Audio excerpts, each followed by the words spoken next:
10 دقايق يا حبايب، وبقى ده المنظر العام. هننزل عليه الرز. نزلنا الرز وقلبنا، وهننزل بشوية مية. طيب المية تبقى قد ايه؟ المية تبقى فوق الرز بحوالي نص سنتي. المية تبقى فوق الرز، دي بقى ايه حاجة مهمة جدا عشان ما يعجنش معاك. المية تبقى فوق الرز بحوالي ايه نص سنتي. يعني دي كده مية قليلة شوية، فهزود شوية مية انا بحيث تبقى فوق الرز بحوالي نص سنتي اهي كده اهي. تمام اوي كده، ماشي ممتاز. وهنحط شوية ملح بقى، ماشي. تظبط الملح بتاعك لان احنا ما حطيناش ملح. اهم حاجة الملح ده سيد الطعام. خلاص، ما عندكش ملح تعمل ايه؟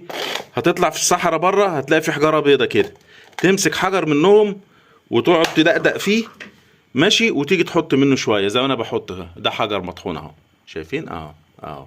حط كده شوية ملح كده بالصلاة على النبي، ماشي، او شوية حجر ابيض، وتوكل على الله، ماشي، وقلب وتقول بسم الله الرحمن الرحيم وتاكل. هتسيب الليلة دي كام؟